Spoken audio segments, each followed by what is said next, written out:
తమిళనాడులోని తిరుప్పరకుండ్రం సుబ్రహ్మణ్య స్వామి ఆలయ దీపం వివాదంలో సుప్రీంకోర్టు కీలక ఆదేశాలు జారీ చేసింది. మదురైలోని తిరుప్పరకుండ్రం కొండపై కార్తీక దీపం వెలిగించేందుకు అనుమతిస్తూ మద్రాస్ హైకోర్టు ఇచ్చిన ఉత్తర్వులపై స్టే ఇవ్వడానికి సుప్రీంకోర్టు నిరాకరించింది.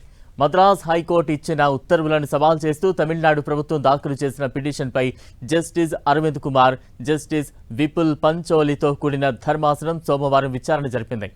జనవరి నెలలో మద్రాస్ హైకోర్టు ఆర్డర్ పాస్ చేస్తే మీరెందుకు జూన్ నెలలో పిటిషన్ వేశారంటూ తమిళనాడు ప్రభుత్వాన్ని సుప్రీంకోర్టు ప్రశ్నించింది. కొండపై రాతి స్తంభం దగ్గర దీపం వెలిగించే సంప్రదాయం ఉందా అని ప్రశ్నిస్తూ మద్రాస్ హైకోర్టు తీర్పును సమగ్రంగా పరిశీలించడానికి సుప్రీం ధర్మాసనం అంగీకరించింది. ఈ కేసులో ప్రతివాదులందరికీ నోటీసులు జారీ చేసిన కోర్టు 6 వారాల్లోగా సమాధానాలు దాఖలు చేయాలని ఆదేశించింది. తదుపరి విచారణను 8 వారాలకు వాయిదా వేసింది. సంప్రదాయ దీపం వెలిగించేందుకు అనుమతిస్తూ మద్రాస్ హైకోర్టు ఇచ్చిన తీర్పును సవాల్ చేస్తూ తమిళనాడు ప్రభుత్వం సుప్రీంకోర్టును ఆశ్రయించింది.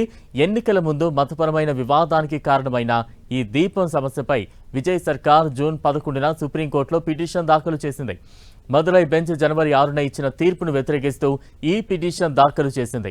2025 డిసెంబర్ 1న సింగిల్ జడ్జి కార్తీక దీపోత్సవం రోజున తిరుప్పరకుండ్రం కొండపై ఉన్న ప్రాచీన రాతి స్తంభంపై దీపం వెలిగించేందుకు అనుమతులు ఇచ్చింది. ఈ తీర్పును డివిజన్ బెంచ్ సమర్థించింది. దేవాలయం దగ్గర ఉన్న స్తంభంపై దీపం వెలిగిస్తే శాంతి భద్రతలకు సమస్య వాటిల్లుతుందని అప్పటి డిఎంకే సర్కార్ చెప్పడాన్ని కోర్టు వ్యతిరేకించింది.